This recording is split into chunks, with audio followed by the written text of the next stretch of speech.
Boa tarde a todos, são 16 horas, esse dia 24 de maio de 2022. Estamos aqui dando prosseguimento ao webinar Papo com o IAB, segundo Seminário Internacional da Comissão de Direito da Integração dos Estudos Advogados do Brasil. Com muita satisfação que conduzo esse painel, em meu nome é Antônio Valber, aqui da Universidade de Fortaleza, saudando de logo ao Fernando Almeida, ao Bolivar Meireles, né? Ao meu amigo Joicimar Tejo, e se não me engano, vi a professora Eliane, agora há pouco, presidente da nossa comissão, a quem vai o meu cordial abraço. Esse dia é simbólico para nós, a meu ver, em princípio, porque hoje completa 3 meses da invasão da Rússia na Ucrânia, né? Eu não sei se o seminário, o organizador do seminário verificou isso antes, mas se não verificou, eu queria fazer desse momento um possível engate no próprio título, né, do evento, Desafios da Integração Regional Latino-Americana, e mais especificamente dentro do nosso painel, né, cujo título é América Latina e seu papel estratégico na geopolítica internacional. Então, falar de 24 de maio, 90 dias ou 3 meses de invasão ou de conflito na Europa, é evidente que tem repercussões geopolíticas internacionais, sem dúvida, na nossa própria América Latina. E considerando também que daqui a 2 semanas nós vamos ter a Cúpula das Américas, né, pelo menos está prevista, e que essa cúpula talvez seja um pouco prejudicada exatamente por conta desse cenário atual de conflito na Europa, conduzido em boa parte pelo nosso irmão norte-americano, a quem também pode, devido a seus atos e aos fatos que são narrados, terminar respingando aqui na comunidade latino-americana. Então, o meu papel aqui não é um de comentarista, né? O debatedor é o Joicimar. Eu queria apenas fazer algumas referências iniciais com relação ao painel. Considero feita a abertura e concedo entre 25 a 30 minutos para cada expositor, no caso, o professor Fernando Almeida, doutor em História Política pela UERJ e coordenador da graduação em Relações Internacionais da Universidade Federal Fluminense. E, em seguida, contínuo ao general, né? General de brigada, caçado, como segundo-tenente no golpe de 1964, Bolivar Meireles, pós-doutor em História Política pela UERJ, também pelo mesmo tempo de 25 a 30 minutos. Em seguida, eu procederei a palavra ao Joicimar Lima Tejo, membro do nosso Instituto de Advogados do Brasil, para que ele proceda os comentários durante 5 a 10 minutos e, logo em seguida, nós faremos uma finalização. E antes disso, ou durante o dia, eu não sei como que cada um preparou a sua exposição, se prefere fazer por completo e depois receber perguntas, ou se permite perguntas no decorrer, isso fica a critério de cada um. Pelo sim ou pelo não, essas perguntas dos nossos ouvintes podem ser feitas também em momento específico após as 2 primeiras apresentações e aos comentários iniciais do professor Joicimar. Pergunta se tem alguma dúvida, se podemos prosseguir, alguma sugestão. Então, não havendo dúvida nem sugestão inicial, passo a palavra a Fernando Almeida para sua exposição. Muito obrigado, professor Antônio Valber. Obrigado ao IAB pelo convite. Parabenizo a presidência, doutor Cisney, os meus amigos Sérgio Santana e Eliane Araújo, de longa data na Iladisc. É um prazer estar aqui, conhecer o professor Joicimar, que eu não conhecia. Eu também não conhecia o doutor Bolivar Meireles, é até uma honra estar aqui com o senhor. E como o Antônio Valber falou agora sobre a questão ucraniana, né, que é gravíssima, evidentemente, e vai ter muita repercussão sobre nós, já está tendo, a minha apresentação já se inicia até com relação a esse fato de 2022. Traumático, a história vai ter muito trabalho para analisar isso futuramente, nós não sabemos o desfecho, mas eu preparei uma série de slides em PowerPoint que começam com conceitos que nos interessam muito. Já que tratamos de geopolítica, né, logo no início, é preciso citar que esse termo geopolítica ele foi muito banalizado. Ele é usado para qualquer coisa. Tipo, quando se fala de mercado internacional do café, pode-se achar um texto geopolítica do café. A geopolítica do petróleo é bem óbvia, em razão de ser realmente um recurso localizado, um recurso que vai ser esgotado e que motiva guerras. E a potência hegemônica tem um grande interesse nisso, e as intervenções que foram feitas, já foram citadas aqui anteriormente, em grande medida têm a ver com o petróleo. Então, esse termo de geopolítica, é interessante que essa denominação apareceu na era dos impérios europeus. O primeiro a citar isso foi um sueco, Rudolf Kjellén. A citação dele é de 1899. E a seguir foi desenvolvido por europeus e estadunidenses, justamente no momento daqueles impérios que tinham disputas territoriais pelo planeta inteiro, né? Na África, na Ásia, na América Latina. Então, o sentido era óbvio, era disputa territorial. Mais tarde, nós assistimos à hegemonia estadunidense se impondo depois da Segunda Guerra Mundial, e o império que eles criam é um império realmente de base econômica. Não há uma necessidade real de invasão de um território para explorar os seus recursos naturais. Como foi citado ainda agora pelo nosso amigo Ricardo Lodge, as economias estão sendo controladas pelo hegemon, são as economias. As elites dos países periféricos, elas hoje são rentistas. Elas vivem associadas a esse poder muito relevante, o poder dos Estados Unidos da América, que nós estamos assistindo agora ser contestado. No que se refere à América Latina, é bem interessante pensarmos que a última contestação dentro dos países latino-americanos, fora, obviamente, a União Soviética na Guerra Fria, mas a União Soviética não tinha intenção de estabelecer empresas soviéticas aqui. Quem teve essa intenção foi o Terceiro Reich, que em 1938 virou o maior parceiro comercial do Brasil, pouco antes de estourar a guerra. Hoje tem a China fazendo esse papel de contestação ou disputa do poder dos Estados Unidos aqui dentro, em todos os países. Inclusive, afeta os processos de integração latino-americanos em razão de ela ter dissolvido, né, redes que havia entre indústrias, especialmente aqui no sul da América do Sul.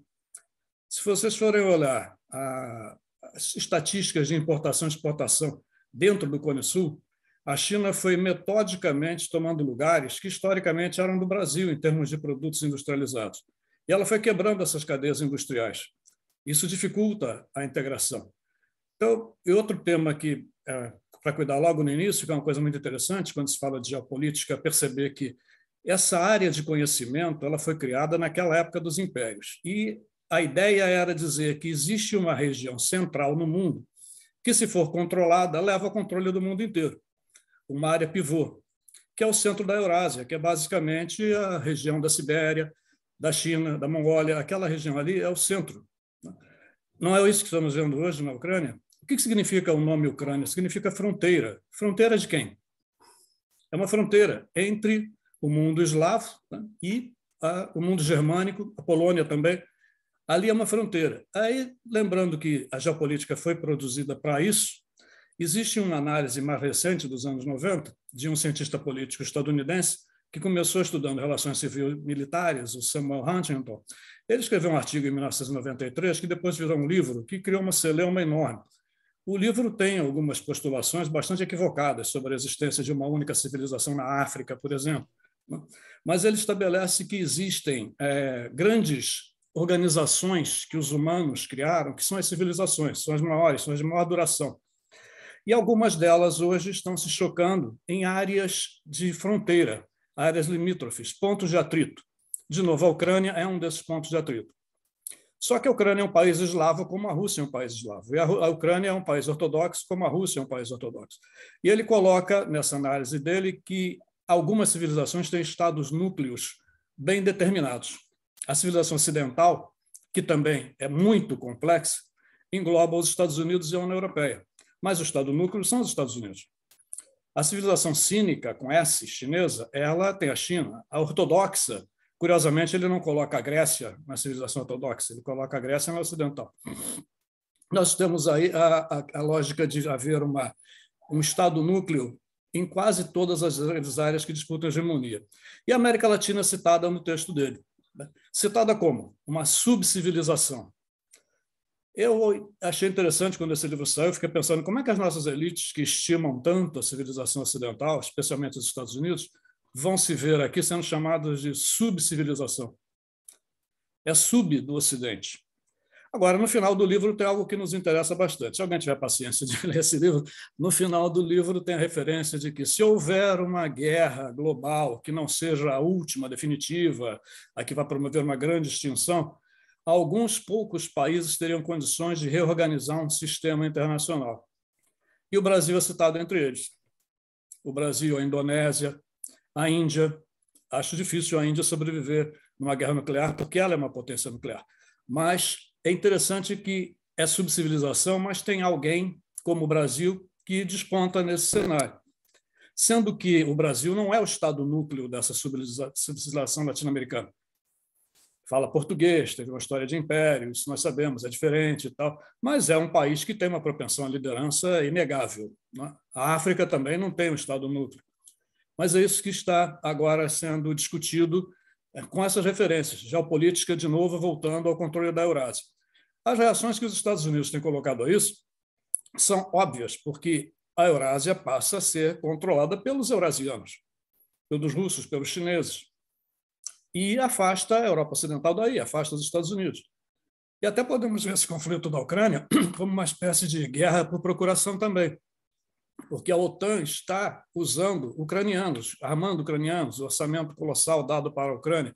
Não são soldados da OTAN, não são soldados dos Estados Unidos que estão ali. A OTAN não pode ser chamada diretamente para intervir na Ucrânia, porque a Ucrânia não é membro da OTAN.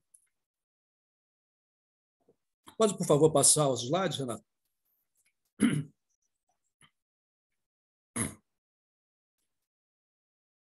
Então, esse primeiro é só o título, né? Eu coloquei aqui um mapa da NASA, a NASA fotografando a América à noite e cobre justamente a América Latina. Vocês podem ver que termina no norte, lá no México, na fronteira com os Estados Unidos.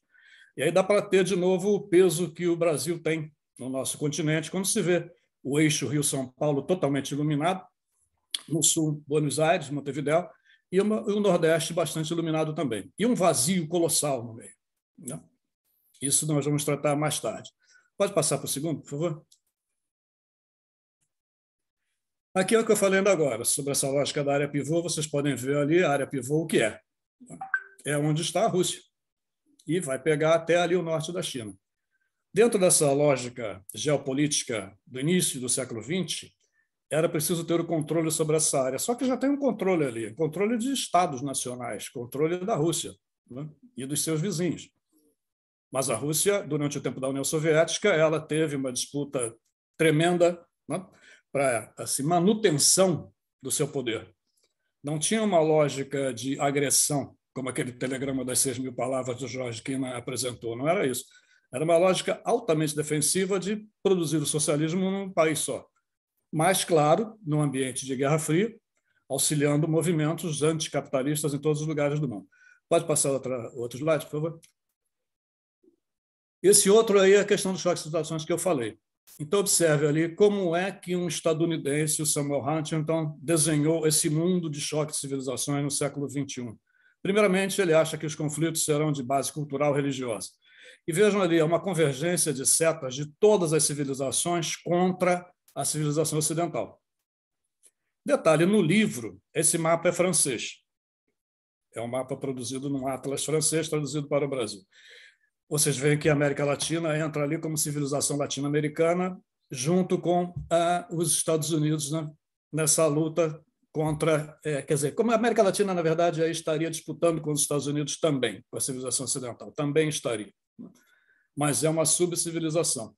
E nesse livro ele comenta, quem provocou essa reação foi o próprio Ocidente capitalista ao se expandir pelo mundo inteiro. Foi ele que provocou as reações, desde o tempo dos impérios. As reações estão acontecendo agora, por isso elas são reações de todas essas áreas. A Austrália é civilização ocidental, a Austrália fica lá na Oceania, não é? O Japão frequentemente é considerado civilização ocidental também, ele não tem absolutamente nada a ver com civilização ocidental. Existe uma civilização japonesa. Tá? Baixando, por favor, o outro slide. Aqui vocês podem ver o seguinte, Quem foram os países dominantes desde o início da Revolução Industrial? Observe ali, em 1870, evidentemente, era o Reino Unido. Qual foi o sistema internacional que o Reino Unido criou? Era um sistema baseado no livre comércio, na libra esterlina como moeda principal, no padrão ouro. Isso durou bastante tempo. Na verdade, não começou em 1870. De fato, começou lá com a derrota de Napoleão. Mas em 1870, essas instituições britânicas vão se expandindo. Então, ela tinha lá 16,4% da produção mundial.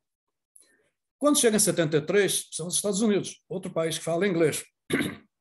Em 2010, também são os Estados Unidos. Em 2030, quem é? É a República Popular da China. Se passa para um país asiático, do Extremo Oriente, que até essa época de 1870 era o centro da economia mundial, se medir assim. Tem um pesquisador, Angus Maddison, que calculou os PIBs dos países ao longo de séculos. Então, vai mostrar até que o Japão, em 1900, ele tem um PIB que era igual ao México, igual à Tailândia, e hoje vejam o que é o Japão. Serve para essa ascensão japonesa também um conceito de geopolítica, que é o conceito de renda estratégica. O professor José Luiz Fiore, que deveria estar no evento hoje, mas infelizmente ficou doente, mas também foi substituído, muito afortunadamente, pelo professor Carlos Eduardo Martins. O professor José Luiz Fiore tem o conceito elaborado por ele de renda estratégica. Se uma região tem valor geopolítico para as potências, ela vai até ter liberação para ela ter uma estratégia desenvolvimentista protecionista. Se ela não tiver esse valor estratégico, ela não vai ter. Por conta disso, a Coreia do Sul deslanchou tremendamente, o Japão deslanchou tremendamente, depois os tigres asiáticos.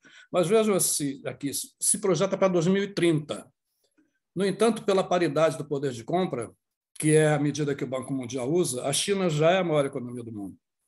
Ela não é pelo dólar de mercado, ela está em segundo lugar. Quem era o segundo em 1870? A Alemanha, o terceiro era a França. Em 1973 já é o Japão, e a Alemanha cai.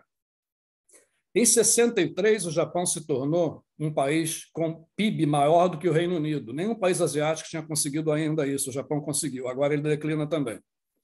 Se forem ver a capa do livro Ascensão e Queda das Grandes Potências, do Paul Kennedy, a capa, que é da edição brasileira, tem um americano sentado no topo do mundo, um japonês subindo e um inglês descendo. Isso é a capa do Ascensão e Queda das Grandes Potências.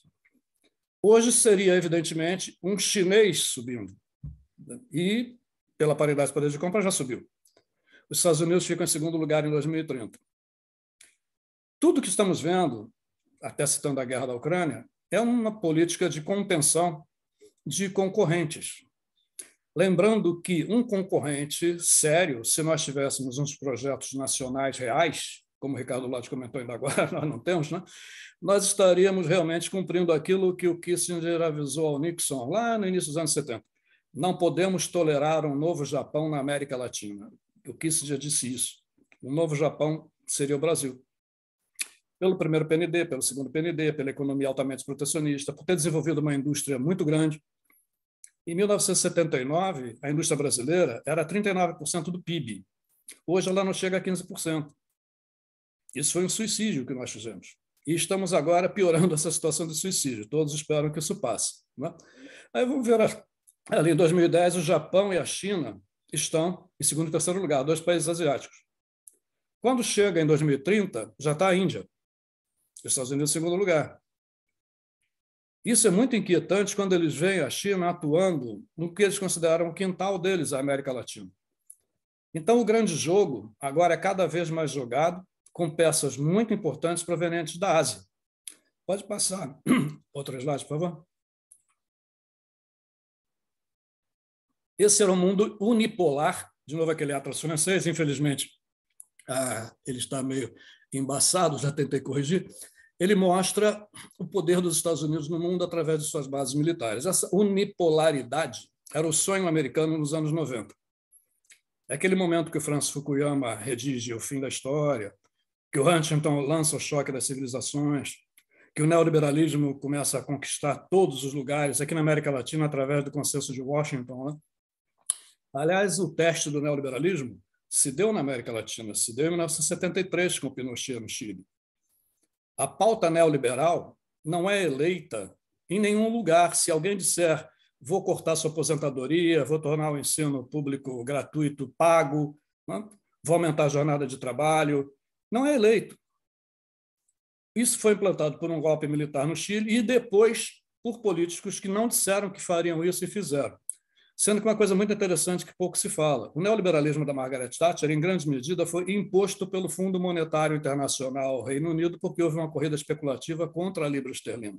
O Fundo Monetário basicamente ordenou que o Reino Unido tomasse aquelas medidas. E a Thatcher, ela simpatizava com aquelas ideias. Inclusive, ela gostava do Pinochet.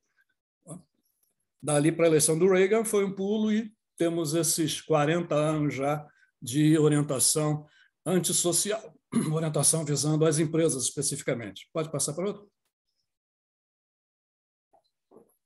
Então, esse é o mundo multipolar. São os poderes que, no caso dos azuis ali, já estão consolidados, e no caso dos laranjas, são aqueles que estão em consolidação, ou poderiam estar até muito mais consolidados, como é o nosso caso. Vocês podem ver ali o Brasil e o México na América Latina, a Nigéria, o Egito e a África do Sul, a Índia e o Japão já está no centro do sistema, já é um polo. Por que eles foram colocados aí? Lembrem da sigla BRIC, que virou BRICS. O Brasil entrou ali porque ele era um mercado emergente. Falou-se em países emergentes, mas o Jim O'Neill não estava pensando em países emergentes, não países, eram mercados.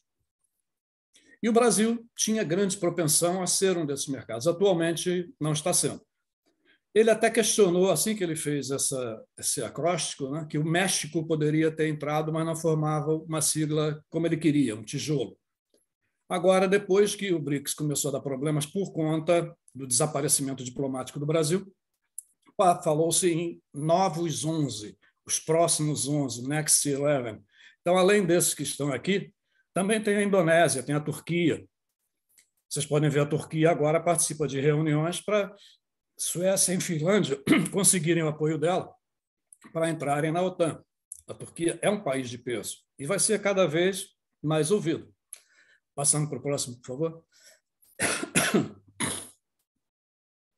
Aqui são as potências nucleares. As que estão em cor de abóbora são as já consolidadas. As que estão no cor de abóbora mais claro são aquelas que não assinaram o Tratado de Não Proliferação, mas têm arsenal nuclear. São a Índia, o Paquistão e Israel. E essas que estão, assim, o amarelo clarinho, são países que têm capacidade para produzir um artefato nuclear. Têm conhecimento científico, têm recursos, mas não produziram até porque assinaram esse acordo. Observe o caso da Líbia, é sempre citado, né? A partir do momento que a Líbia desistiu desses projetos, houve a catástrofe que resultou na Líbia atual. O Brasil e a Argentina, eles têm toda essa capacitação. Aí se discute muito se aquela decisão dos anos 90 realmente teve todo o valor que se apresentou naquela época. Para participar mais do mercado internacional, teve. Para ser mais bem visto pela OCDE, teve. Só que nós não entramos na OCDE até hoje, até porque os governos desenvolvimentistas ou neodesenvolvimentistas do PT não concordavam com maior adesão às regras liberais da OCDE, coisa que agora se está pedindo para entrar. E a OCDE, devido ao nosso governo, ela vem não aceitando muito os pedidos brasileiros. Tem aproximadamente 5 minutos para a sua conclusão. Quanto? 6 minutos? 5 minutos, mais ou menos. Quanto? 5. Não estou ouvindo. 5 minutos? 5 minutos, sim. 5 minutos. É muito pouco tempo. Já estamos para os primeiros 30 minutos, né? A gente faltou entre 25 e 30, né? Eu estou só concedendo assim para a gente fechar no tempo, né? Tá certo, então passo aí para o próximo, né?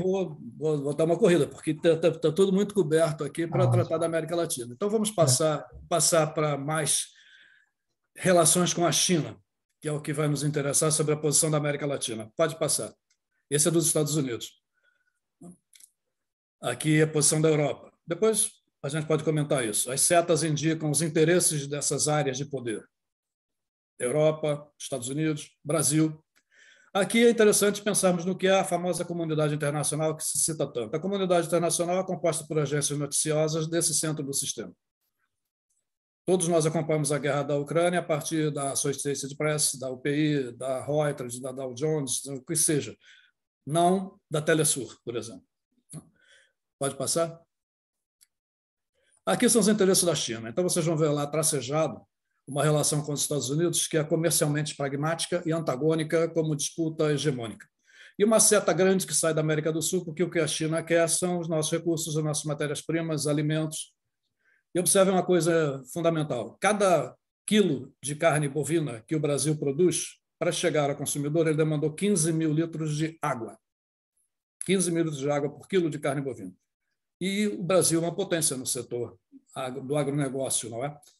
A China vai criando um sistema parecido com o do Reino Unido no século XIX. É bem interessante isso, porque ela se torna a manufatura do mundo, dependendo ou querendo ter matérias-primas do mundo inteiro. Algumas coisas ela poderia produzir, mas ela não vai usar um recurso escasso como a água para a pecuária. Tá?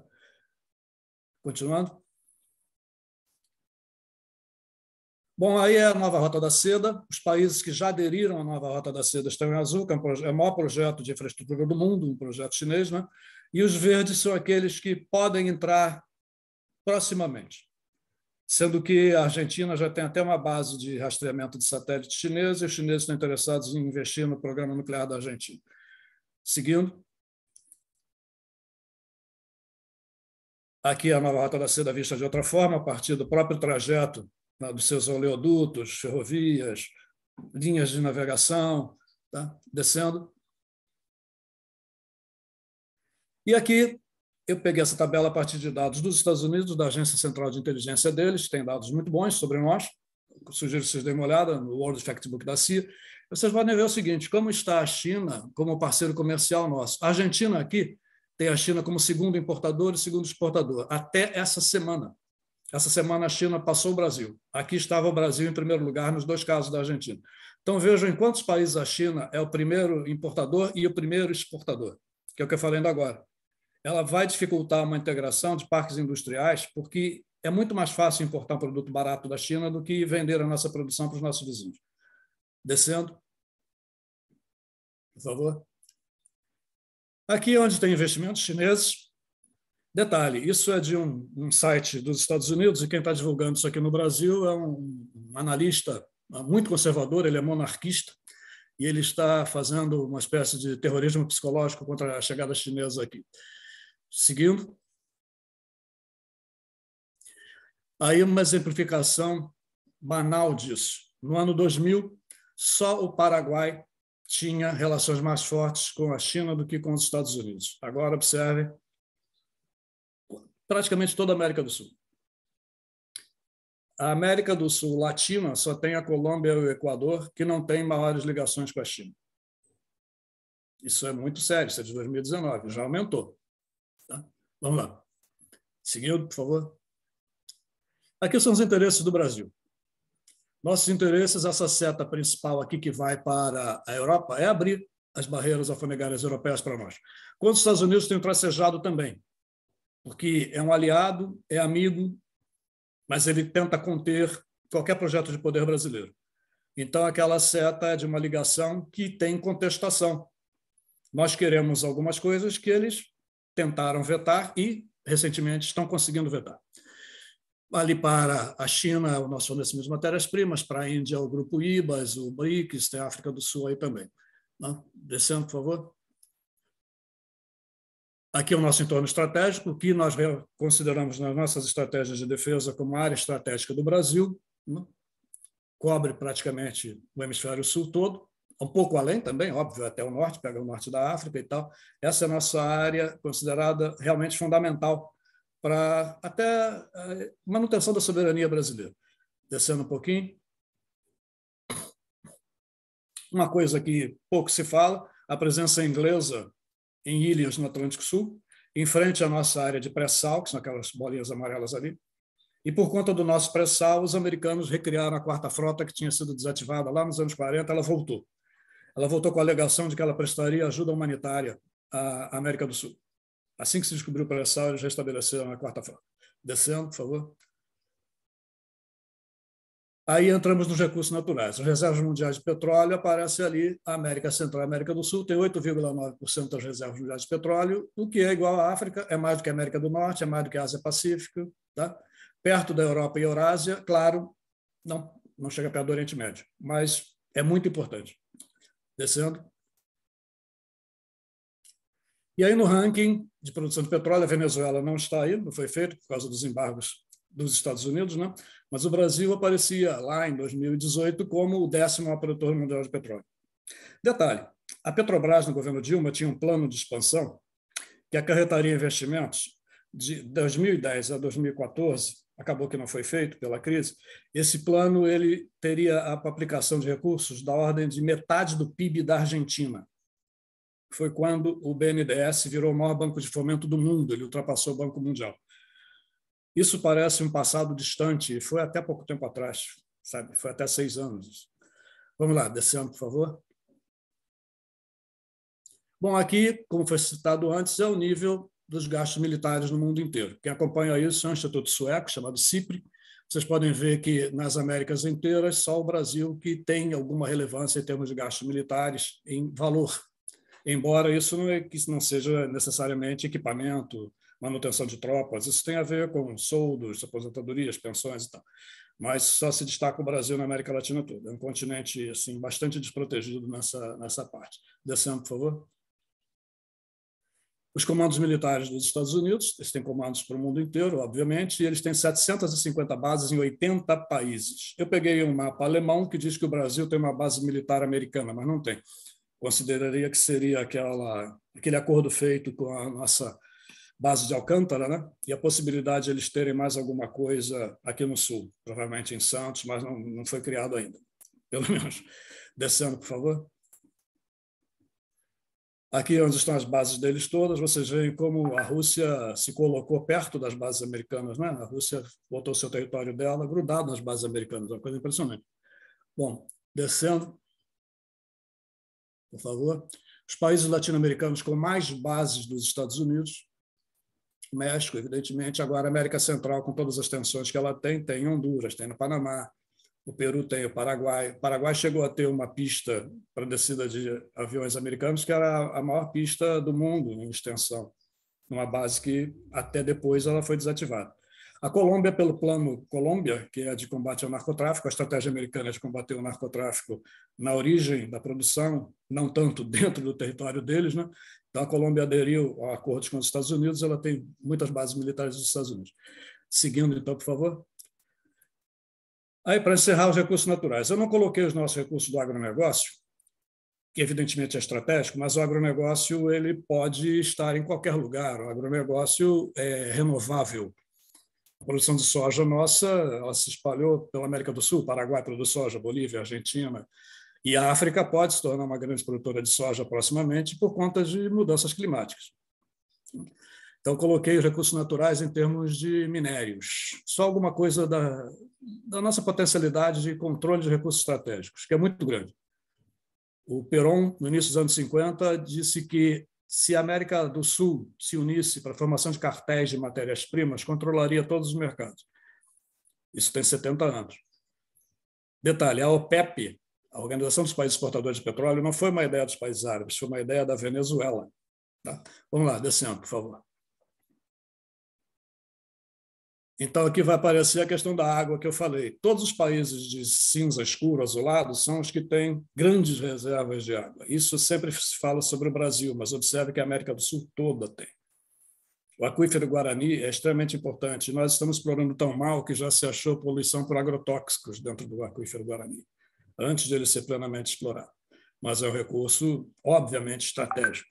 Todos devem lembrar do que houve em Cochabamba, na Bolívia, contra a Bestel, uma empresa americana, conseguiu a privatização da água e mandou a população boliviana destruir as cisternas para não ter mais captação de água que concorresse com a água encanada paga. Descendo, por favor. Aqui, clique para editar o estilo B. Bom, aqui onde estão as mapas, vocês observam uma coisa fundamental. Bolívia, 52% do lítio do mundo. Isso é muito importante. Elon Musk recentemente declarou que tanto faz ter um golpe de Estado, se não tem, o importante é que ele tenha reserva de lítio. É fundamental para baterias. Cobre, Chile tem 38% das reservas do mundo. Tantálio, no Brasil, também é um mineral estratégico. Estanho, no Brasil, também é um mineral estratégico. Ouro e platina não tem esse valor estratégico, tem um valor de mercado. Urânio, a Austrália tem 23%. Mas aí vamos lá, descendo, por favor. Aqui as reservas de níquel. O Brasil aparece com destaque na América Latina, Cuba vem em segundo lugar. Descendo. Cobalto, aí é a África. É Zâmbia, que tem um problema sério de maldição dos recursos naturais, por ter se tornado muito dependente de cobre. E o Estado passou a depender de um produto que, obviamente, não é renovável e tem um mercado oscilante.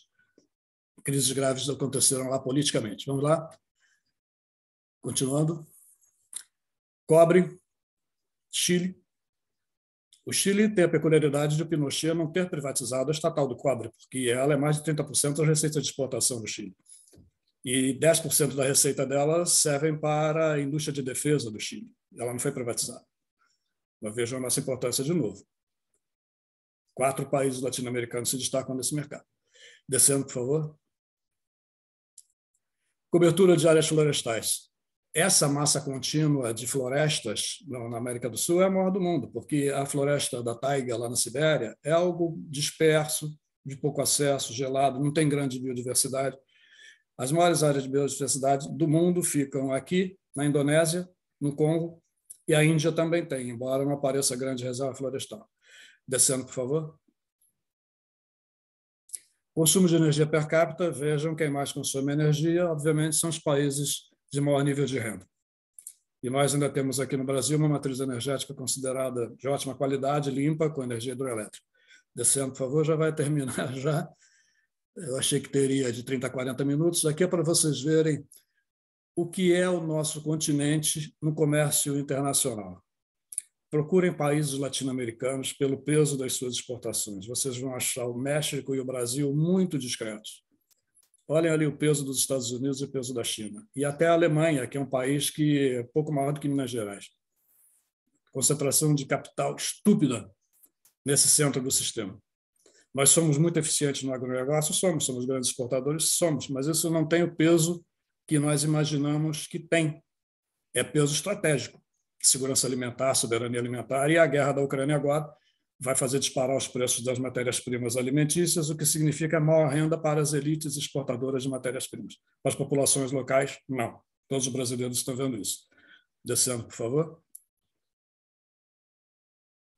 E aqui, encerrando, essas são projeções demográficas. Observem ali do lado da América Latina, a expansão demográfica que nós vamos ter até o ano 2050 é muito pouca. Alguns países vão começar a diminuir a população, como nós aqui. E a expansão demográfica que a Ásia vai ter? Está lá uma coisa, já é muito grande, vai ser colossal. 5 bilhões e 500 mil pessoas daqui a pouco. E a Índia vai ultrapassar a China como o maior país mais populoso do mundo. Alguns estão diminuindo. A Europa vai diminuir a população. Nós estamos começando a diminuir. Se já viram um mapa que mostra o que é o sul global e o norte global, o professor Fernando Stensoro, lá da Universidade de Santiago de Chile, já mudou a fronteira desse mapa. A China já entra para o norte global, deixa de ser sul global, mas a América Latina permanece o sul global e desarticulada, como estamos vendo aqui, diante de uma disputa de gigantes cada vez maiores. Os Estados Unidos não deixam de crescer, eles só cresceram menos do que os chineses e outros asiáticos, eles não deixam de crescer. Tá? Então, acredito que essas sejam grandes discussões sobre a situação da América Latina na geopolítica internacional. Tá, só o último aqui. Não? A última é só obrigado, e depois vem referências bibliográficas para quem quiser, depois eu passo. As principais referências bibliográficas diante das informações daqui. Tá bem? Muito obrigado, então. Espero que tenha atendido a demanda do IAB. Obrigado, professor. Professor Fernando Almeida, realmente foi uma corrida, né? Contra o tempo, do ponto de vista geopolítico, e quando se fala de geopolítica, a gente sabe onde é que vai terminar, né? A gente sabe onde começa, como bem o fez em seus aspectos conceituais no início da sua exposição. Houve uma pequena ruptura do tempo. Eu acredito que, se nós administrarmos bem, nós chegaremos ao final às 17 horas e 30 minutos, e de logo eu passo a palavra ao nosso Bolivar Meireles, com os agradecimentos ao nosso primeiro expositor. Bem, eu agradeço ao IAB, que tem sido um instituto que vem se colocando nessa luta política necessária para o Brasil de hoje, essa reunião de advogados, não é, que vem se posicionando, e eu gostaria de agradecer o convite e citar esses companheiros todos, esses professores com os quais eu aprendi muito nessa exposição toda, e ressaltar aqui 2 nomes, o Carlos Eduardo Martins e o Jorge Folena, que, além de que são meus amigos particulares e que são os jovens que estão assumindo exatamente nessa corrida do bastão o desenvolvimento do saber sendo colocado. Bem, eu os conheci bem jovens e ainda estão muito jovens, e eu estou curtindo uma juventude de 82 anos de idade. É bom que tenha ressaltado aí que eu fui demitido do Exército, na realidade, em 1964, com o golpe. Só tinha um ato institucional, exatamente por lealdade ao governo, o melhor governo que eu acho que o Brasil teve, porque foi avançado na questão, numa época ainda que existia a hipótese de termos uma burguesia nacional, uma criadora de empresas, e o governo João Goulart foi esse governo magnífico, não é? Que contou com Santiago Dantas, Darcy Ribeiro, não é? Raul Riff, tantas pessoas aí, não é? Que desenvolviam um trabalho. E nós tivemos essa freada. Se alguém quiser ter uma visão do que foi o golpe de 64, já que se trata de geopolítica, esse termo aí discutível, não é? Vá ao livro do Golbery, Geopolítica do Brasil. Ele ali retrata toda uma estratégia no período de Guerra Fria da quebra dos interesses nacionais e da entrega do Brasil de mãos beijadas aos interesses do Império Norte-Americano como salvaguarda da defesa anticomunista. Aqui se colocava a questão do comunismo no Brasil daquela época. Bom, nós tivemos, se dermos alguns cortes para pensar, a questão da hegemonia, a época em que o Brasil se fez a independência, era a hegemonia inglesa, não é? A partir da Segunda Guerra Mundial, propriamente dita, a Inglaterra transita por esse mundo afora e vem transitando um longo período, e com a questão da Segunda Guerra Mundial. O americano joga uma bomba no Japão, mas avisando exatamente a União Soviética, que só foi fazer a sua bomba atômica mais à frente, não é? Então, nós nos inserimos dentro desse processo. A partir da Segunda Guerra Mundial, e aí nós vamos ter o Getúlio cai por vários fatores, não é? Aquele Estado Novo que se coloca, não é? Ele cai em 45 porque nós vínhamos com as Forças Armadas de lutar contra o nazifascismo, não é? Getúlio entra na guerra pressionado pelos Estados Unidos, que levou lá uns tirozinhos lá do japonês e nunca teve uma guerra dentro de seu território mesmo, como a Rússia teve algumas, não é? A Rússia perdeu 20 milhões, a União Soviética 20 milhões de soviéticos naquela luta de enfrentamento, a quem primeiro chega lá e coloca a bandeira dentro da Alemanha do Hitler, não é? O Getúlio tinha aquele esquema vacilante aqui, não é? Tanto que entregou a Olga Benário e a mulher do Harry Berger, entregou a Gestapo para serem queimadas nos fornos crematórios lá da Alemanha nazista. Eu prefiro, ao ver a questão da América Latina, que vai a partir de 48, nós temos a criação da ESG, não é? Escola Superior de Guerra, no Brasil. Quer dizer, motivado já pelaquela hegemonia que o War College tinha dentro da visão da preparação dos militares brasileiros, ele já vinha transformando e transportando para cá a Escola Superior de Guerra. As Forças Armadas brasileiras têm uma característica de ser um instrumento repressivo, mas também um instrumento ideológico. Você veja que já no governo,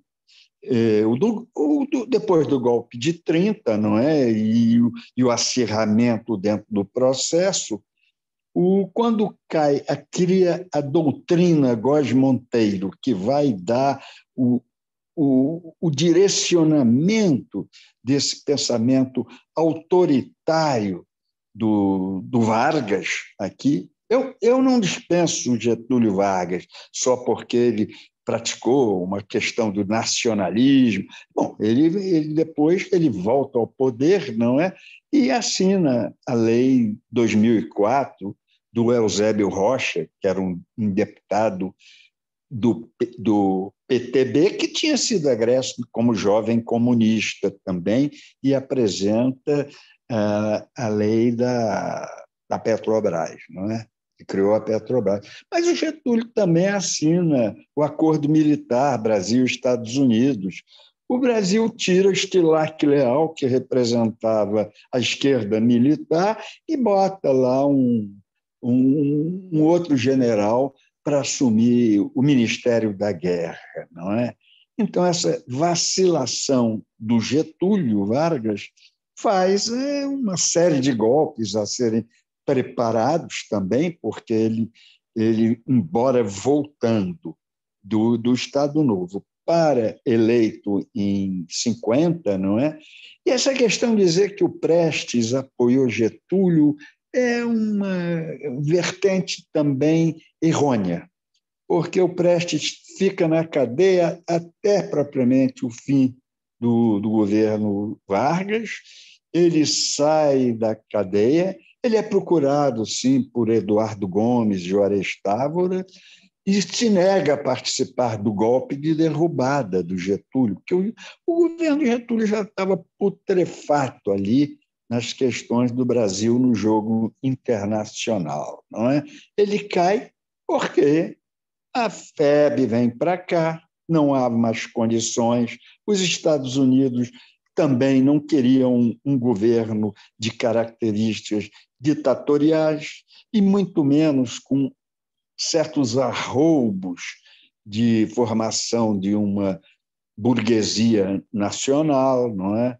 De empresas nacionais, que o Getúlio, de certa forma, implanta essa burguesia nacional a ferro e fogo, porque se ele é, de certa forma, visado já no terminal de sua linha pelos interesses americanos, mas ele também é um agente com Dutra, Góes Monteiro e Filinto Miller, um agente de forte repressão na esquerda nacional. Cria o PTB, está no livro lá da Alzira Vargas, Getúlio, meu pai, que a Alzira Vargas escreve, e em que ela coloca que o Getúlio criou o PTB para esvaziar a força crescente do Partido Comunista Brasileiro, porque também, no pós-guerra, várias vertentes de pensamento,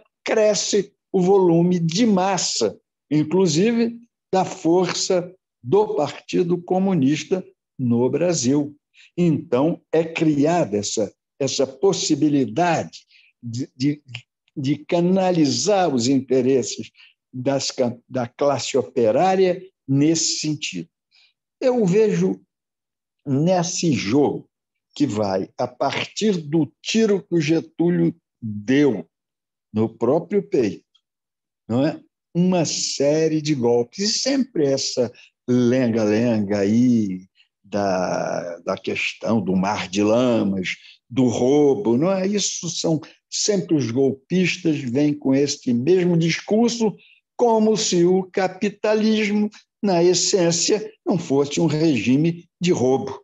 Eu não gosto muito de utilizar o termo elite, eu gosto de utilizar o termo mesmo a classe dominante, porque quem está por trás dos três poderes formais do Brasil, quer seja o legislativo, o executivo ou o judiciário, é a classe dominante. Essa é que constitui realmente o verdadeiro poder, hoje maximizado por uma burguesia financeira, esses bancos com esses escorchantes juros em que o povo vem a pagar. Eu resido aqui numa região do Rio de Janeiro, no bairro de Ipanema. Eu fui criado, vi esse bairro crescer, e hoje você vai à Rua Visconde de Pirajá, que é a principal rua, você vai ver pedinte dividindo o quadro de 3 em 3, pedindo comida, essas coisas todas. Né? Quando, na essência, nós temos, dentro desse quadro, mesmo se colocando na questão do novo posicionamento do mundo, na força da China, na superação dos Estados Unidos como economia primeira do mundo, a tendência a colocar... Até essa semana, o Biden, lá, o presidente dos Estados Unidos, por ato falho, quase que disse que ele invadiria a China por causa daquela ilha do Chiang Kai-shek. Quer dizer, um ato falho, não tem a menor condição os Estados Unidos de enfrentamento com a China e a Rússia hoje. Não tem. Bem, então, o nosso Brasil, a meu ver, ele tem riqueza, assim como foi colocada, foi mapeada aí agora mesmo pelo nosso professor aí, que colocou os mapas da riqueza do nosso Brasil, não é? Na palestra do professor Fernando Almeida. Ele colocou, a América Latina é riquíssima. A questão da América Latina é uma questão de ordem política, de conscientização das grandes massas trabalhadoras, dessa classe média vendida, porque se pretende ser um alto comissariado dos interesses da burguesia, quando, na realidade, são, como dizia o Karl Marx, são como birutas ao vento, sem ideologia própria, variam de uma posição para outra. O golpe de 64 se deu, porque militar não dá golpe sozinho.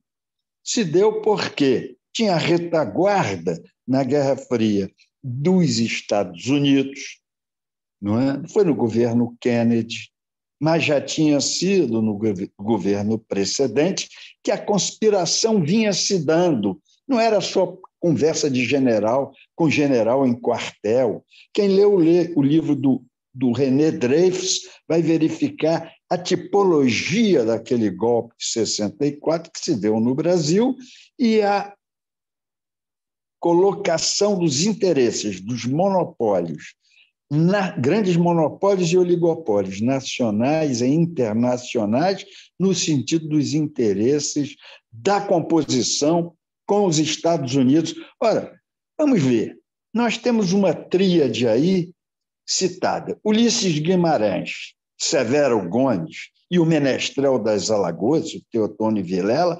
participaram do golpe de 64.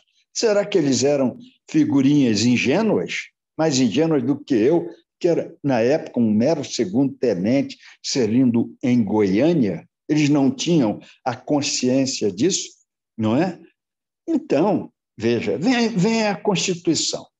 Vem a Constituição dentro desse novo patamar de democratização que o Brasil tinha passado. O que faz? Quem era o coordenador? O senhor Diretas, não é? Que ficou o Ulisses Guimarães, o menestrel das Alagoas, essas coisas todas. Como é que sai essa Constituição de 88? É uma Constituição que tem que ser revista. Por quê? Ela deixa passar esse discutível artigo 141, pressionada pelo ministro da Guerra do senhor Sarney. Olha, que excluindo, na época, o Prestes, todos esses comunistas, de certa forma, apoiaram esse governo do Sarney, com essa excrescência desse general, que deu posse ao Sarney quando deveria ter sido a posse ao Ulisses Guimarães e ser convocada às eleições diretas. Então, isso é tudo passado. Verifiquem. Folena, aí, que é um expert na questão, Jorge Folena, de analisar a nossa Constituição. Então, eu já coloco esse artigo 141,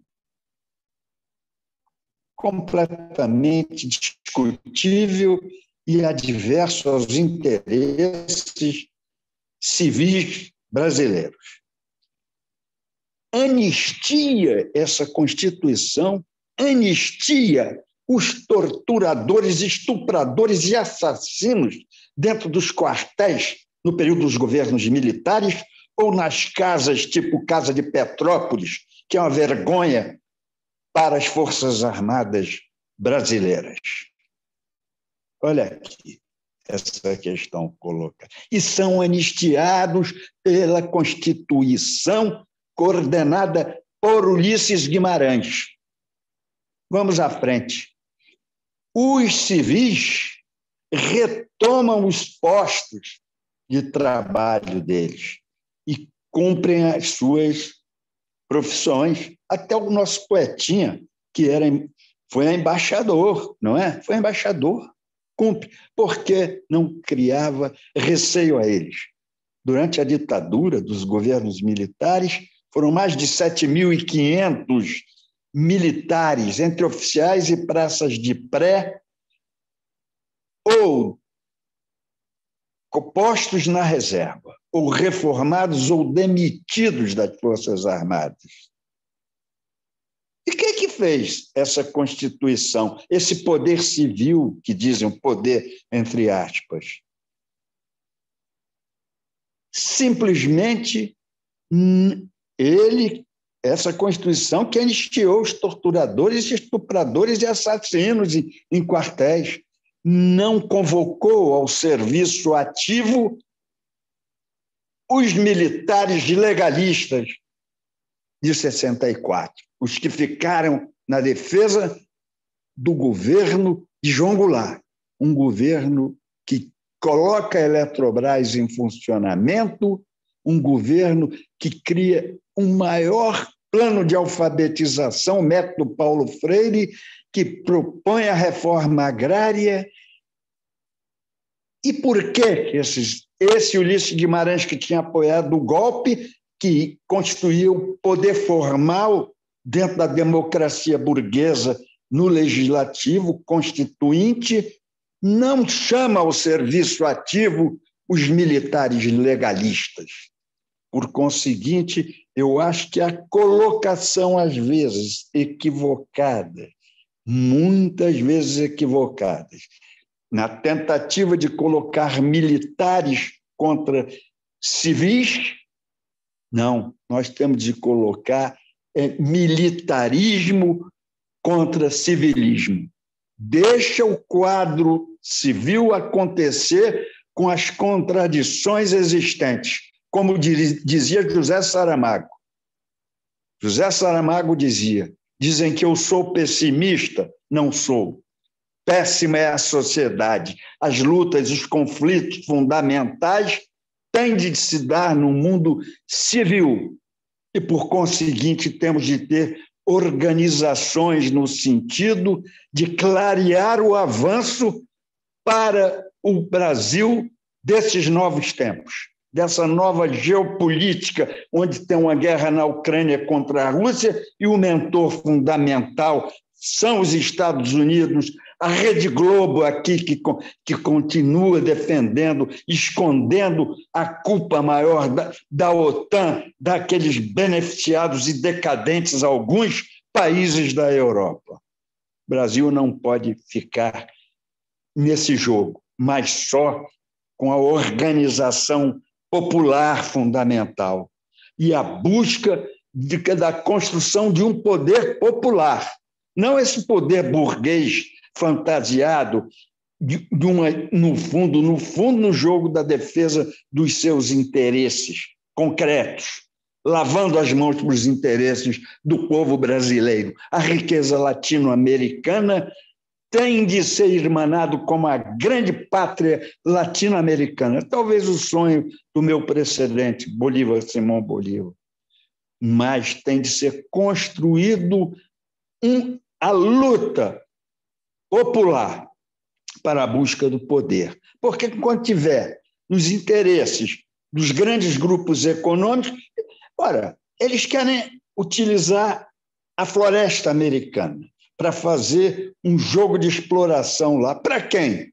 É para o grande capital, não é para o povo. O povo não detém o poder, é para eles ficarem mais ricos. Botar o Brasil na pressão contra a Venezuela, todos esses candidatos, inclusive o próprio candidato do Chile, como é que vai discriminar Cuba e Venezuela e vir com uma conversa fiada que aqui está democracia, ou questionar como a Rede Globo? Olha, o Lula é um aliado tático, porque eu acho que nós temos de avançar, é claro, porque o Lula é um sindicalista.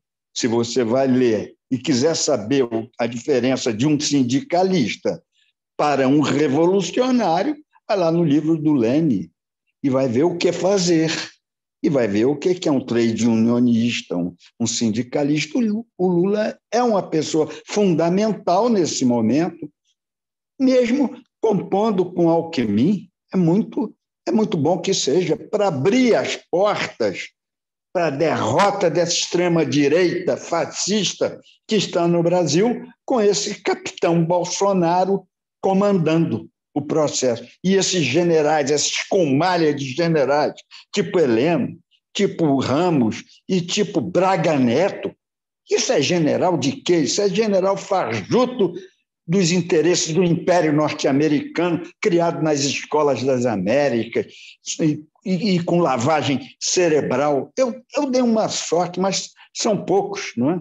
Passei pela escola preparatória de cadetes, academia militar, e não conseguiram fazer lavagem cerebral comigo, porque eu já vinha de uma família de lutadores do tenentismo e participante da Aliança Nacional Libertadora, entende? E que lutou na Guerra Civil Espanhola. Nós temos heróis brasileiros e temos de valorizar. E como é que esta constituinte, Ulisses Guimarães, aceita esse jogo limitador? Eu fui a general de brigada que foi pela justiça e ganhei de 5-4. Foram 9 que votaram, porque teve uma relatora corajosa e puxou o direito meu de ser promovido.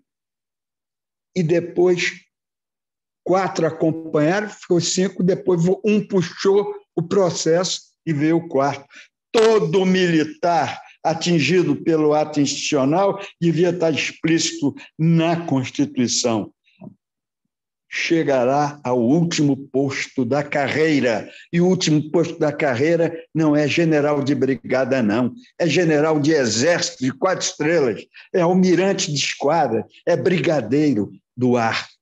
Tem de chegar a esses patamares, porque, senão, acutilar essas forças armadas no sentido concreto, eu ser doutor pela COP não irrita eles.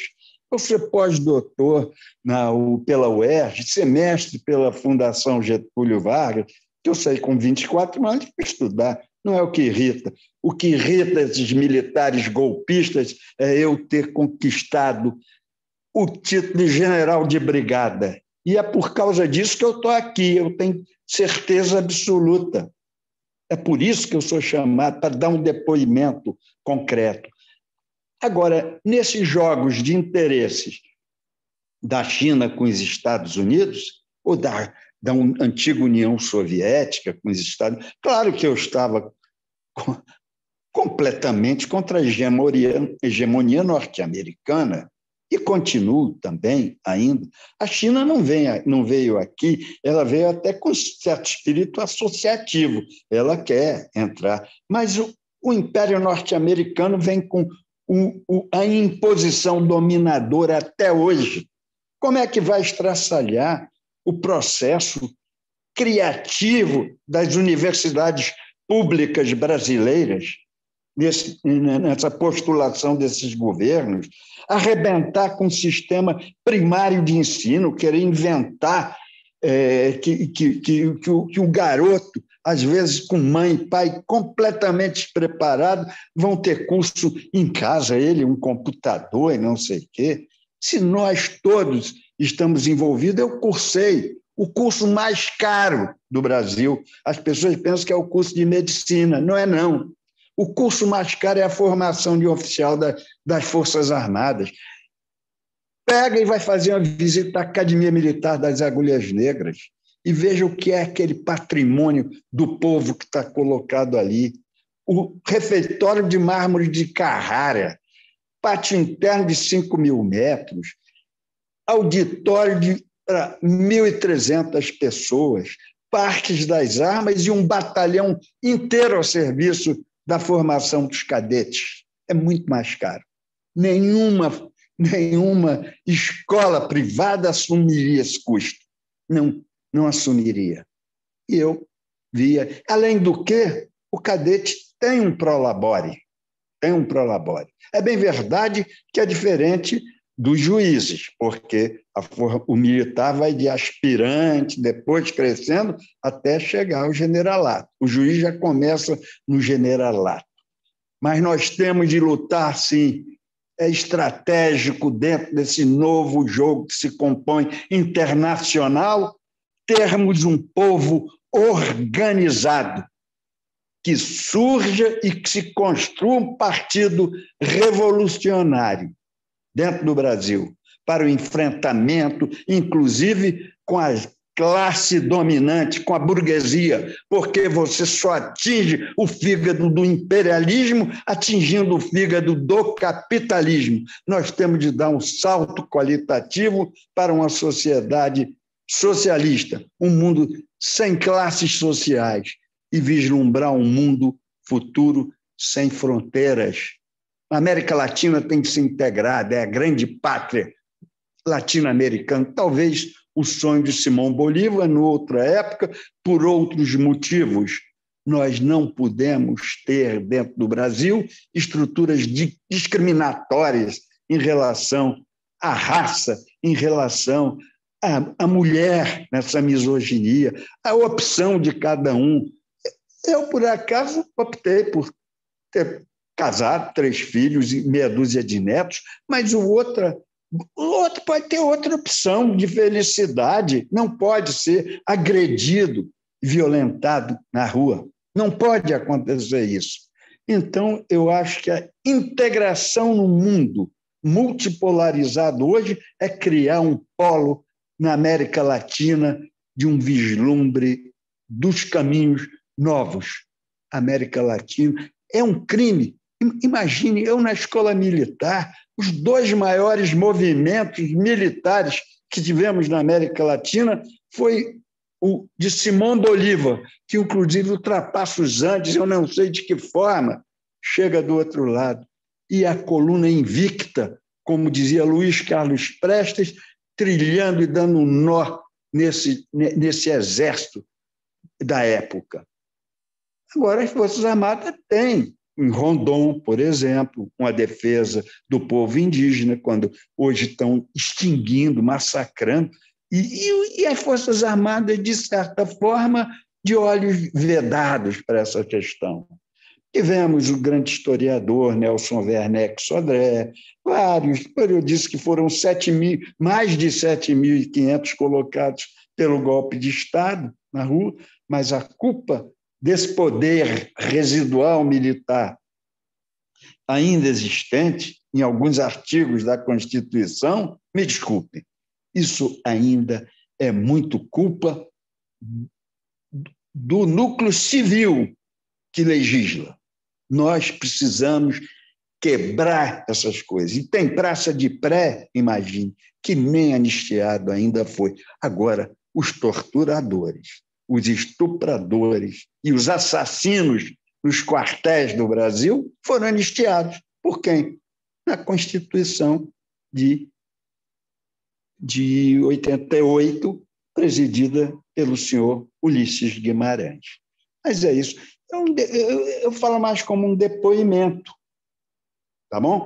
Eu dou por findo, até porque, quando eu apresentei minha tese de doutorado, onde foi orientado pelo Luiz Pinguelli Rosa, né? Foi meu orientador na COP, eu apresentei em 20 minutos e não fiz a exposição foi curta a minha apresentação. É isso daí, mestre. Vamos para o debate aí, para algumas perguntas. Está fim do depoimento aí. Um abraço. Obrigado, Bolivar Marinho, Meirelles, contundente depoimento, né? E com repercussões entre o curso da história brasileira, né? Nos últimos 60, 70 anos, por aí, mais ou menos. É o resgate que ele faz e um depoimento pessoal de vivência, né? Joyce Seban, nós temos aproximadamente entre 5 e 10 minutos para seus comentários e, em seguida, nós abriremos as perguntas e, de logo, faremos isso em bloco e passaremos as indagações àqueles que realmente o assunto for pertinente. Joyce Seban, por gentileza. Perfeito. Antes de mais nada, saudando a todos, né? Minha presidente de comissão, Eliane, o presidente de mesa, professor Valber, e os expositores, Fernando Almeida e Bolívar, cujas palestras eu muito apreciei. Professores, eu vou levantar algumas questões, né, para que os senhores possam comentar. O doutor Fernando, ele citou o choque de civilizações e a questão da multipolaridade. Um dos autores hoje, né, que fala muito, insiste muito nessa tecla, é o russo Alexander Dugin, que é conhecido, né, até de forma muito exagerada, como um dos mentores do Vladimir Putin, né, do presidente russo Vladimir Putin. O Alexander Dugin ele elabora aquilo que ele chama de quarta teoria política, que é muito problemática em alguns aspectos, mas que tem um ponto que eu considero um eixo-chave para compreendermos o mundo hoje, que é a defesa da multipolaridade. Os povos possuem suas tradições, sua cultura, sua história, suas afinidades, mas um mundo unipolar, né, significa pasteurização, significa imposição de uma visão única, né, que no nosso caso ela vem a partir de Washington, né, e o mundo vai a reboque. Então, a multipolaridade ela vai enfrentar isso, esse paradigma, e abrir espaço para que os povos do mundo possam ter a sua autonomia, a sua visão de mundo e os seus próprios caminhos. E me parece que a América Latina ela tem um potencial muito grande nesse sentido. Ela pode colaborar muito para a construção desse novo mundo. Então, por exemplo, pegando alguns dados que são facilmente acessíveis na internet, o professor Fernando citou alguns também, inclusive com o maior rigor. Mas apenas para exemplo, né, o Brasil, né, segundo maior exportador mundial de minério de ferro, Em 2019, 10º maior produtor de petróleo. Peru, em 2018, 2º maior produtor de prata e cobre no mundo. México, quase 23% da produção mundial de prata do mundo. Venezuela, como sabemos, a 2ª maior reserva de petróleo do mundo. São apenas exemplos, né? Podemos pegar outros números, outros índices. E isso, percebam, né, do ponto de vista do setor primário, do extrativismo, né, exportação de commodities. E não é só isso, né? Além de toda essa riqueza, dessa abundância, nós temos sempre, apesar da desindustrialização dos últimos anos, sempre um projeto de crescimento industrial também. É por isso que, nessas épocas, como a que vivemos no Brasil hoje, épocas de eleições, fala-se muito no Plano Nacional de Desenvolvimento, que vai incluir necessariamente um projeto de industrialização, porque sem industrialização não tem futuro. E, acrescento eu, uma industrialização que seja ecologicamente viável. E aqui eu já faço a minha profissão de fé ecossocialista, porque o crescimento por crescimento vai levar o planeta tem levado o planeta à exaustão. Então, percebam, senhores, me parece que a América Latina, ela com todo o seu substrato histórico, sua identidade ibérica, ela pode perfeitamente, ela tem todo o potencial para ser um dos polos desse novo mundo, de um mundo onde, como o professor Bolívar contou, de maior igualdade social, de combate às mazelas. Então, eu pergunto, o terceiro ponto que eu coloco nessa indagação que eu levanto. E citando Lenin, né, que o professor Bolívar levantou, né, que fazer? Né, o que é possível? Né, como fazer com que a América Latina... quais são os desafios colocados para a América Latina, do México à Patagônia, para que possamos seguir os nossos rumos sem a imposição do norte, né? Sem a posição de Washington, e buscando a nossa integração e nosso crescimento como polo desse novo mundo que buscamos construir. Essa é uma pergunta geral que eu faço para ambos. Agora, pontuando, para o professor Fernando, ainda no campo do choque de civilizações, o senhor citou o choque como fruto da reação à expansão ocidental, da cultura ocidental. Eu pergunto como colocar isso dentro do episódio contemporâneo crucial que vemos hoje, que é a crise ucraniana, a operação militar especial, ou, como preferem alguns, guerra propriamente, uma questão retórica, mas enfim, na Rússia, na Ucrânia. Porque o discurso que recebemos aqui no Ocidente, Jornal Nacional, Folha de São Paulo, portais de internet, é unilateral.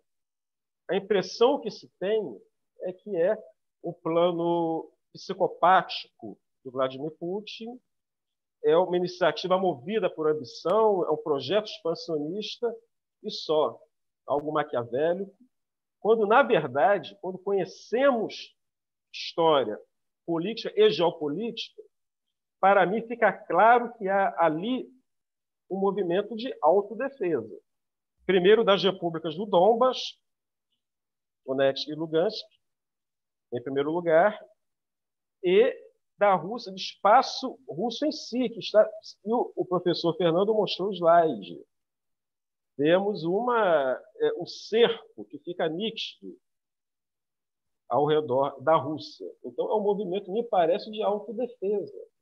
E o que os russos querem é a neutralidade da Ucrânia. Não é incorporação, não é troca, troca de regimes, como Washington adora fazer, e sim a garantia de neutralidade. Se é legítimo fazer isso militarmente, é outra história. Mas o fato é que há um embasamento político colocado. Eu queria que o o professor Fernando falasse nesse ponto, dessa questão ucraniana. Professor Bolívar, eu gostaria de levantar a questão dos militares.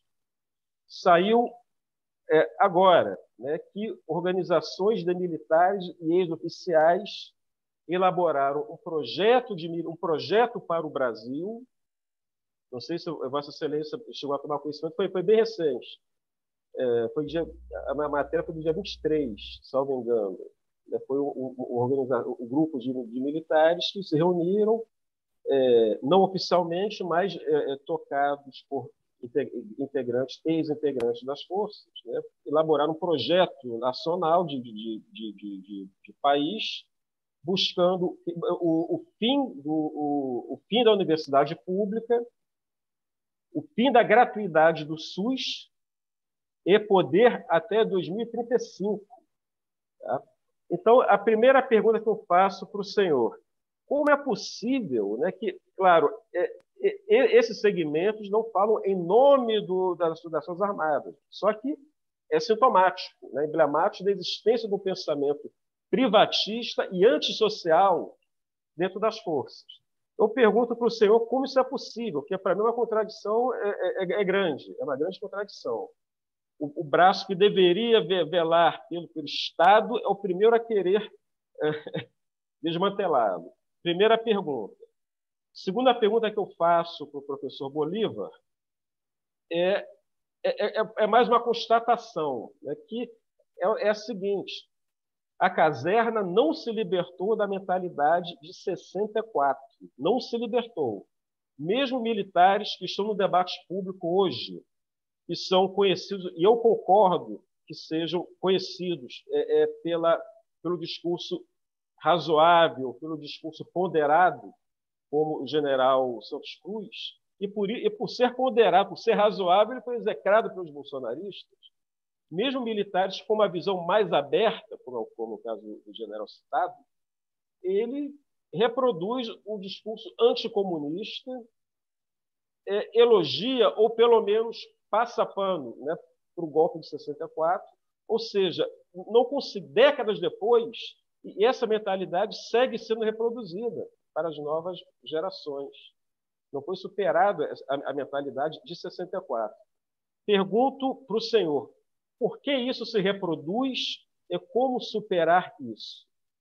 Senhores, tais são as indagações que eu levanto, os pontos que eu levantaria para o debate. E, mais uma vez, parabenizando a todos pelas grandes exposições. Muito obrigado.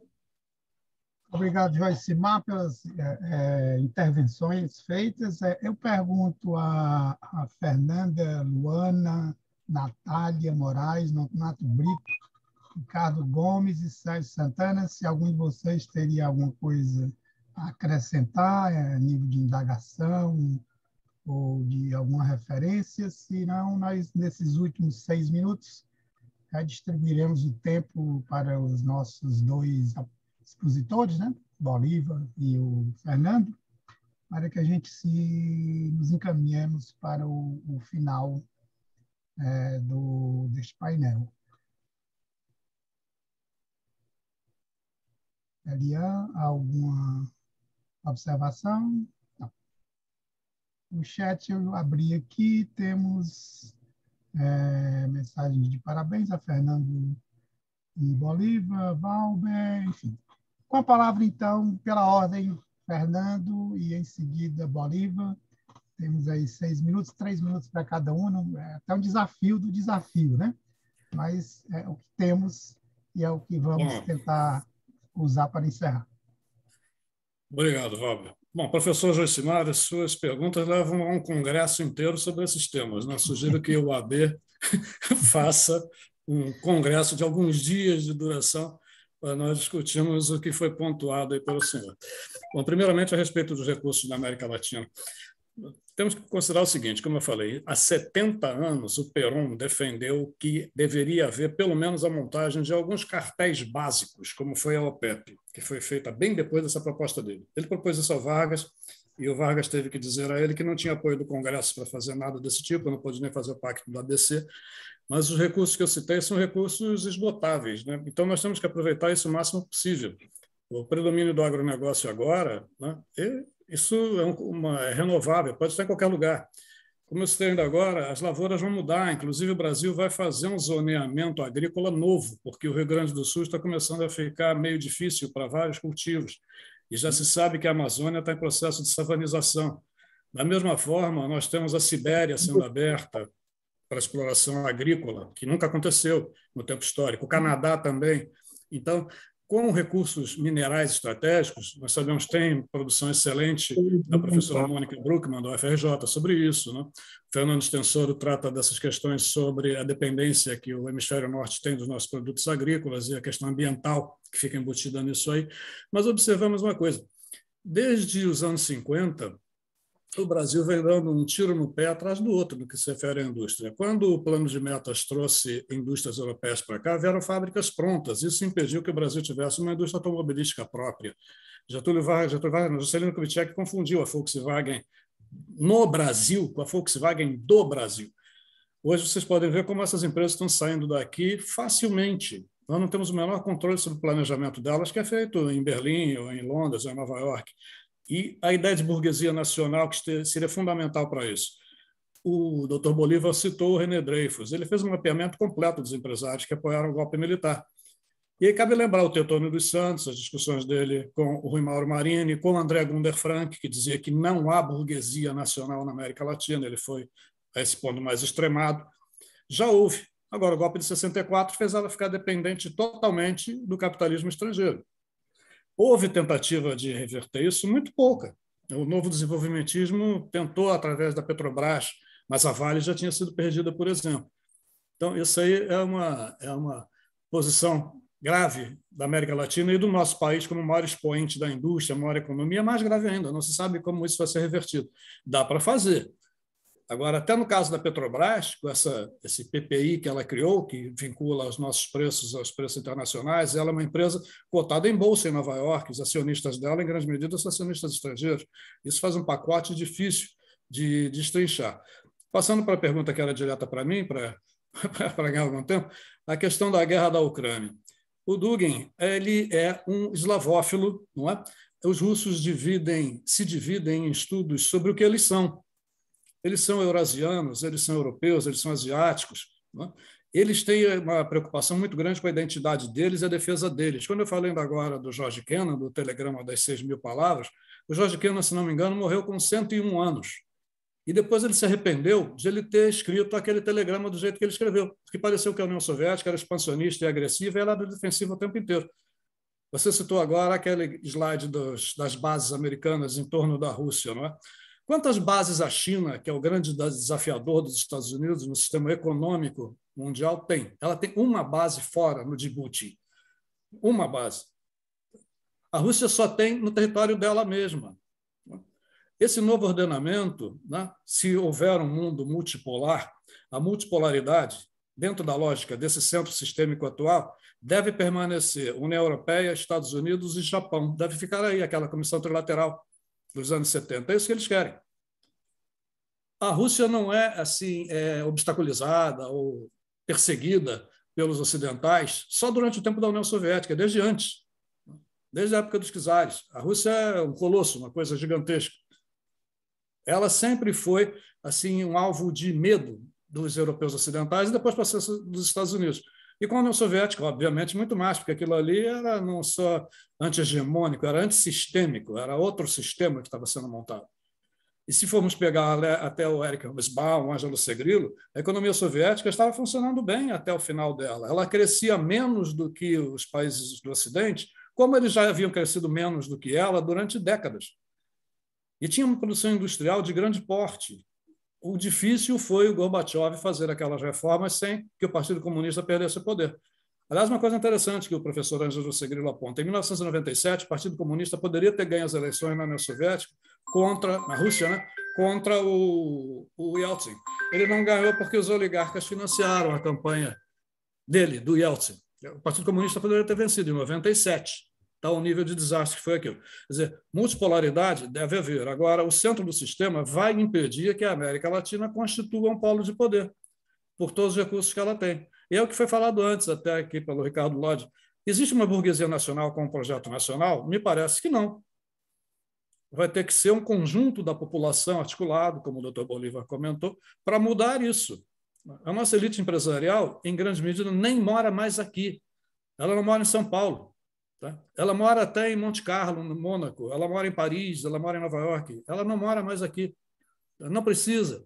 E nem precisa ter fábricas aqui. Ela pode simplesmente importar da China produtos muito baratos e destruir a nossa indústria. Lembrem do caso da Metal Leve, no governo Fernando Henrique Cardoso? A Metal Leve era a maior metalurgia da América Latina. O Jornal Estado de São Paulo fez um editorial comemorando que a Metal Leve foi vendida para uma empresa alemã. Quem lembra hoje da Metal Leve? Aliás, em termos de Brasil, de informações sobre o Brasil, quem sabe que o centro de pesquisa da Petrobras no Fundão é o maior centro de pesquisa de petróleo do mundo? Segundo maior centro de pesquisa de petróleo do mundo, ninguém sabe. Que nós temos o acelerador de partículas em São Paulo, que é o único do hemisfério sul, ninguém sabe. Por que não sabe? Porque não é para saber. Quem pesquisa no Brasil? As universidades federais. O atual presidente da República disse no ano passado que 97% das pesquisas no Brasil são feitas por universidades privadas. O eleitorado dele saiu divulgando isso. É exatamente o oposto. Bom, espero ter coberto aí, né? Tem pouco tempo, mas tentei comentar o que você falou, senhora. Obrigado. Obrigado, professor Fernando. Professor Bolívar, por gentileza, já estamos aqui fora do Pegando tempo parlamentar, né? Pegando os tópicos levantados pela pergunta aí do companheiro que está assistindo esse debate, esse negócio, imbecil é de ter em qualquer lugar, né? Esse negócio de 35 anos do que proposto por alguns generais ou coronéis imbecis aí das Forças Armadas, eles podem propor, eu também posso sair daqui propondo ideias inviáveis. As Forças Armadas não têm condições de dar golpe no Brasil hoje porque o Império norte-americano não quer. Não é interesse as camadas médias altas hoje estão divididas. A Igreja Católica não é reacionária como era em 1964. Não há condições, porque o empresariado também tem receio de entregar a esses militares mais tantos anos de poder.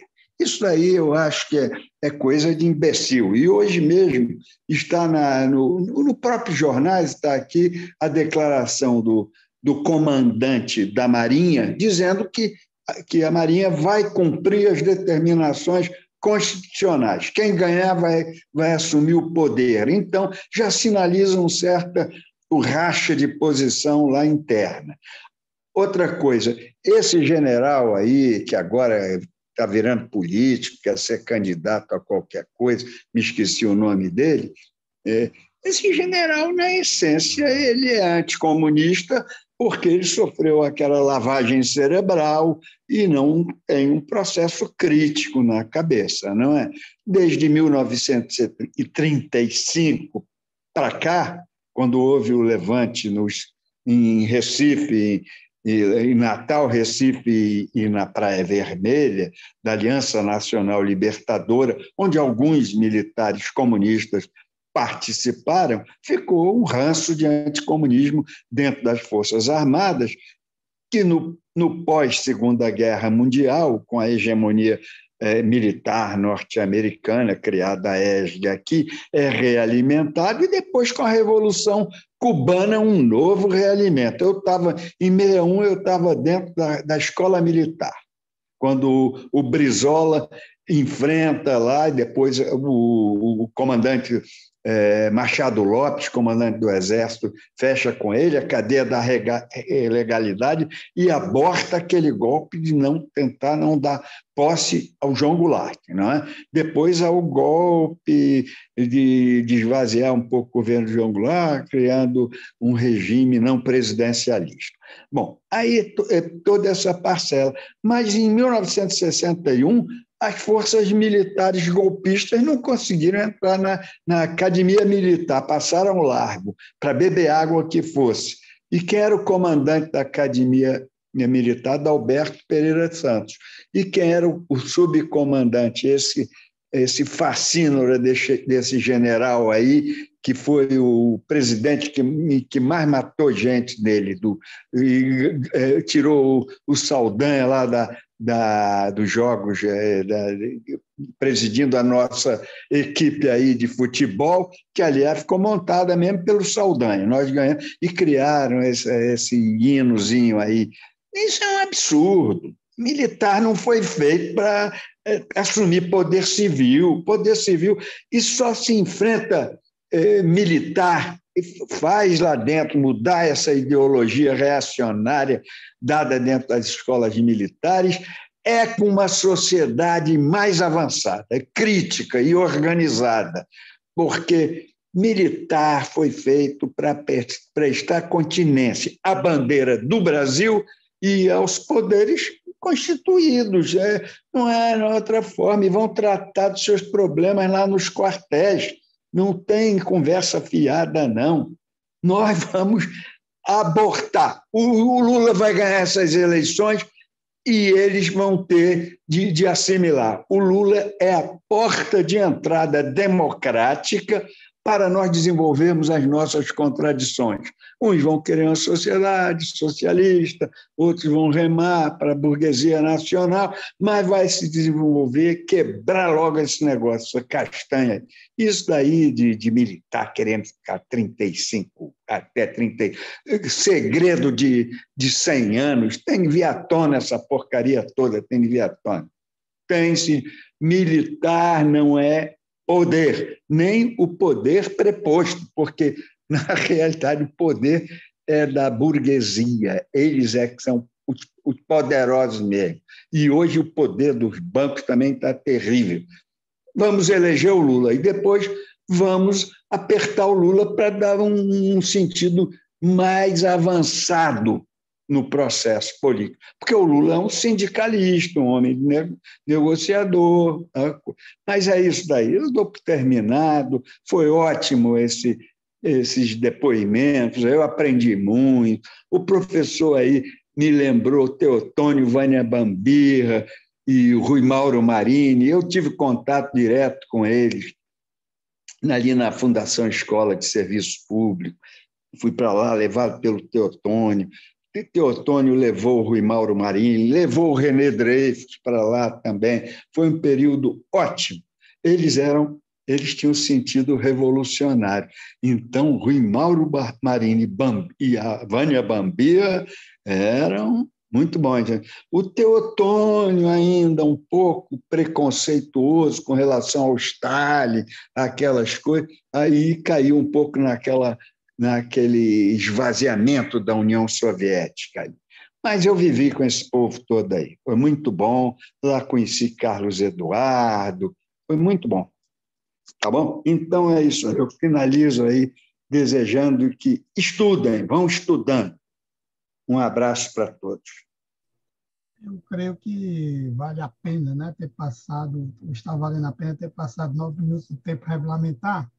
Eu pergunto ao Joycimar se ele está satisfeito com as reflexões feitas ao direcionamento que ele conduziu, e, em seguida, pergunto a Lian, tem uma pergunta aqui de última hora, no chat, se dá tempo fazer ou se alguém pode responder oportunamente. Joycimar, Lian. Valber, estou satisfeito, sim, com certeza, e são questões que ficam sempre abertas. Você mesmo disse que a gente sabe como começa, mas não sabe como termina. Né? Então, a gente está levantando aqui, é o papel do Instituto dos Advogados Brasileiros, levantar o debate democrático, o debate acadêmico. O nosso papel é esse, fustigar e trazer sempre essas questões altamente relevantes. Tá? Estou muito satisfeito, e, mais uma vez, agradeço ao professor Fernando e ao professor Bolívar. Obrigado. Professora Lian, por gentileza. Bom, nós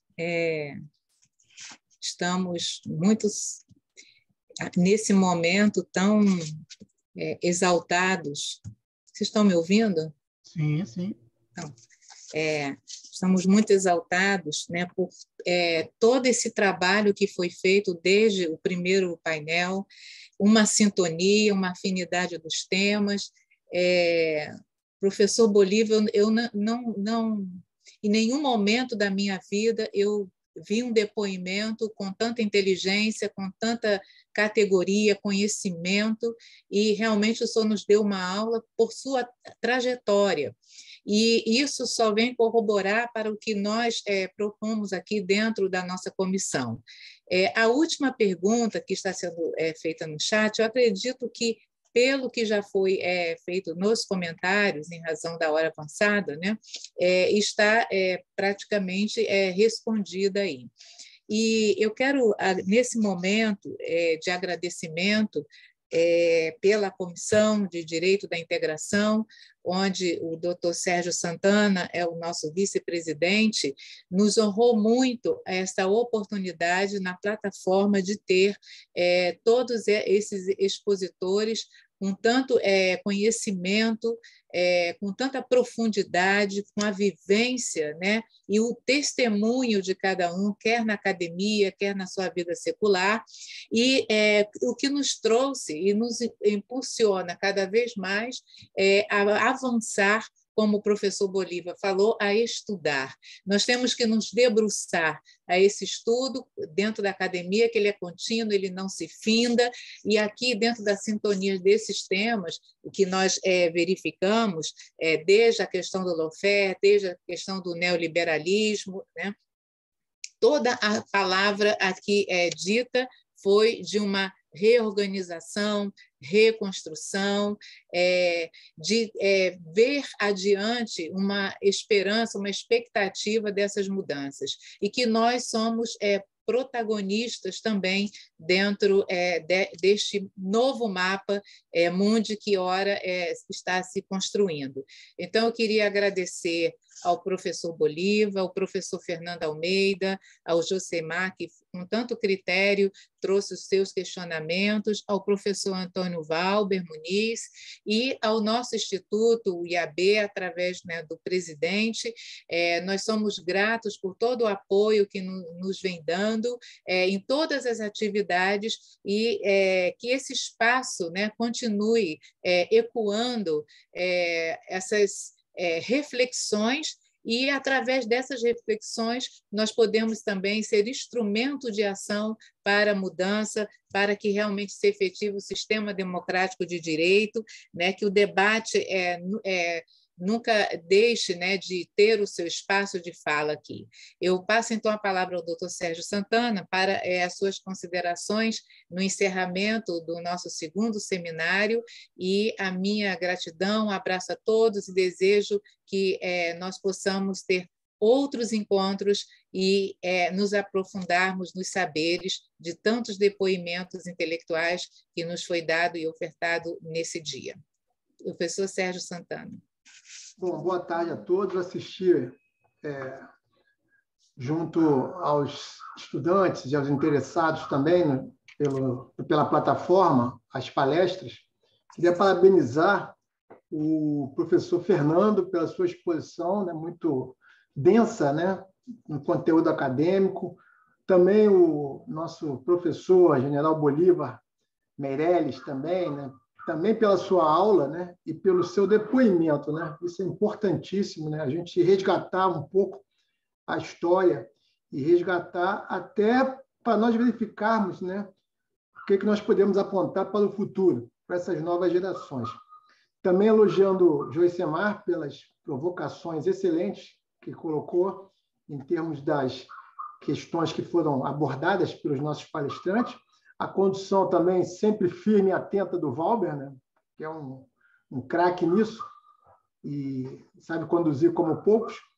Também elogiar a Eliane, né, por nós termos conseguido traçar os nossos objetivos para esse segundo seminário internacional, né, seguindo a linha do ano anterior, quando nós tivemos aí o Celso Amorim e outros grandes nomes também no nosso primeiro seminário. E acho que isso nos anima a tentar o terceiro, o quarto, enfim, que a gente tenha uma continuidade, porque nesse finalzinho, né, só para fechar o seminário, dizer que a Comissão de Direito e Integração ela tem integrantes que têm tido um compromisso muito forte com a integração regional, tanto sob o ponto de vista, né, acadêmico, como sob o ponto de vista profissional.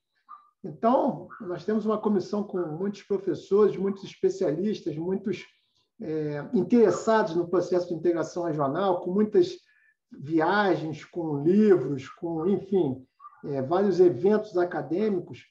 E esse evento é mais um que visa estreitar esses nossos laços. Então, foi muito bom ter aqui o general Bolívar Meirelles, foi muito bom ter o Fernando, que é um parceiro de longa data, o Calderon, que é um parceiro também da nossa rede, ter o professor Carlos Eduardo Martins, que também é um grande acadêmico e que estreita laços conosco, o nosso reitor, o Ricardo Lloyd, da UERJ, também, um grande nome que veio participar do nosso evento. Enfim, todos esses nomes, né, são nomes que vieram para somar e que vieram para construir esse seminário extremamente importante no momento em que nós temos visto o caminho inverso, né?